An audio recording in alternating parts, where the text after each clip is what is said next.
täna on Hans Christian Anderseni sünnipäev ja siis ma mõtlesin, et jutustan teile ühe loo tema mälestuseks ja lihtsalt tervituseks ka siit Boloniast. Minu kõrval on see suur raamatulaat ja ma valisingi ühe niisuguse vana rahvajutu, mis räägib ka sellest, kuidas üks taat läks ükskord laadale. See on tuntud rahvajutt kindlasti väga paljudel rahvastel, aga seda lugu on jutustanud ka Hans Christian Andersen omamoodi ümber. Ja mulle meeldib tema loo algus, ta ütleb nii. Ma räägin teile loo, mida ma kuulsin, kui ma olin väike poiss. Ja iga kord, kui sellele loole mõtlen, tundub mulle see aina võluvam, sest lugudega on nagu inimestegagi. Mida vanemaks nad saavad, seda paremaks nad muutuvad.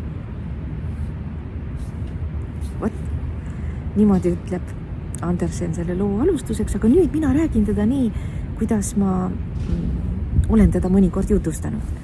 Elasid Eit ja Taat ja ega neil, teate, vähe oli kõike. Vaheselt elasid, aga hobune neil oli. Ühel päeval ütleb Eit, et Taat, meil on selle hobusega ikka nii palju tegemist. Mis sa arvad? Vii õige ta laadale ja kas müü ära või vaheta millegi vastu või? Taat ütles, olgu, võttis hobuse ja hakkaski siis linna laadale ratsutama. Aga ratsutas ja mõtle jõudis ühele mehele järele, kes läks lehmaga laadale. Ja Taat hakkas mõtlema, et lehm ongi ju see, keda meil rohkem oleks tarvis. Ja kohe juba hobuse seljast maha hakkas kohe selle lehmamehega nagu rääkima ja oligi korras, vahetasid ära. Hobune oli muidugi kallim ja lehmamehel oli väga hea meel, et niisuguse tehingu tegi.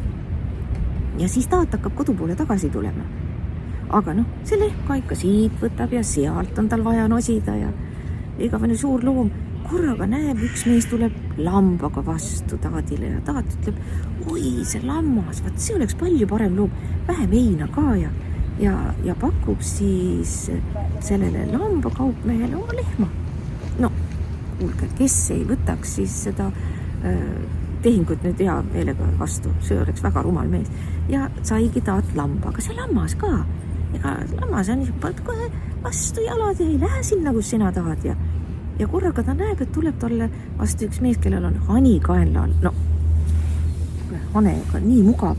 Paned kaenla alla ja jõuluhane praadi saab ja hane suled, kui pehme padja saab. Oi, Eidel on selle üle hea meel. Ja ta vahetas lamba muidugi siis hane vastu. Aga ega see hani ka ja siis siit näpistab ja üsna tüütu oli juba. Ja siis tuli üks mees vastu talle kanaga. Kana oli kohe nii ilusti seal väikse korvi sees ja Taat vahetas hanega ruttu kana vastu. Aga siis seda teed oli juba pikalt ju käidud sinna poole ja siia poole ja Taadil läks kõht tühjaks ja kohe tee ääres oli ju kõrts. Läks kõrtsi. Seal vaatas, mis need hinnad on ja siis sai aru, et raha tal ei ole, aga kana oli ja kõrtsmik ütles, et anna kana ja mina annan sulle süüa ja Taat leidis, et see on aus kaup ju. Ja sõigi kõhu hästi täis ja kanast ta ilma jäi. Aga sellel hetkel astub sinna tema naabrimees, sinna kõrtsi ka. Ja siis hakkavad juttu ajama ja naabrimees küsib, et kus sa siis käisid ja mis asja ajad. Ja siis Taat rääkis kõik ära, kui tore päev temal on. Et kõigepealt oli hobune, tal oli lehm ja mõtle, tal on isegi lammas olnud sellel päeval ja hani ja kana ja vaat nüüd ei ole midagi nii kerge koju minna 2 palja käega. Mille peale see naabrimees ütleb, oi, Taat, nüüd sul kehvasti läheb, nüüd sa naise käest saad ka ikka kohe, täitsa koslepi võid saada. Aga Taat ütleb, ei, mine nüüd, kus minu naine veel ütleb, kõik on väga hästi tehtud, Taat, mis sina teed. Ja siis see tundus nii uskumatuna, et see päev võib nii hästi lõppeda ühele mehele. Et nad vedasid kihla ja naabrimees pani mängu kohe 100 raha ja ütles, et kui naine nii sulle ütleb, siis minu poolt 100 raha, kui naine sulle ikkagi kere peale annab või vähemalt sõimabki, siis sina mulle 100 raha. Siis niimoodi lipiti kokku. Ja läksidki Taadi juurde. Naabrimees jäi ukse taha passima ja siis Taat astus tuppa ja Eidel nii hea meel. Oi, Taadikene, küll on tore, kuidas sul läks, räägi nüüd. Ja Taat ütleb, kuidas läks. Ma ikka vahetasin selle hobuse ikka lehma vastu. Kas meil on lehm? oi kui tore, mõtle, iga päev saame piima ja ei, meil lehma ei ole. Ma vahetasin selle lehma lamba vastu. Kui hästi tahad. Mõtle, selle lehmale ka nii palju heina oleks vaja teha. Lammas, kui tore.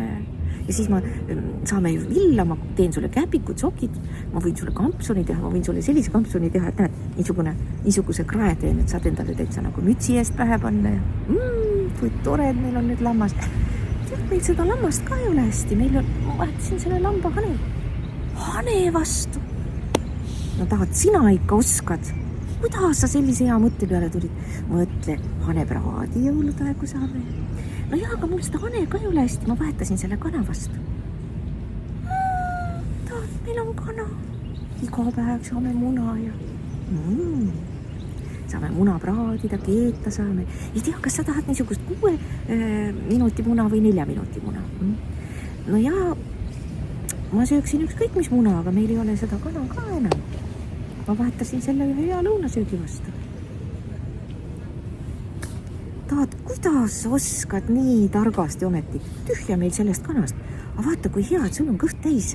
Oi, tahad, sa oled mul üks tark ja tore mees. Ja muidugi, Eidekene kallistas oma taati ja musitas ka veel põse peale. Ja siis läks uks lahti ja tuli sisse väga kurva näoga naabrimees, kes võttis kohe rahakoti välja ja andis sealt taadile 100 raha. Ja siis nemad ostsid lehma ja lamba ja hane ja kana ostsid ka. Ja siis jäi veel ikka raha järgi. Vaat, niisugune lugu. Sarnast lugu kuulis siis Hans Christian oma lapsepõlves ja nüüd oled seda lugu ka sina, hea kuulaja, kuulnud. Aga olge siis terved seal ja meil hakkab ka siin homme väga soe siin Itaalias. Muuseas, teate, kui vana see kivi seal on?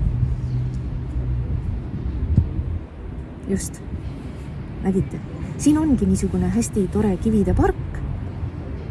On kohe joonistatud juurde, kus kohast see on Itaaliast siia kohale toodud ja kui vanad need kivid on. Nii et ma istun siin väga väärikas seltskonnas. Ongi kõik.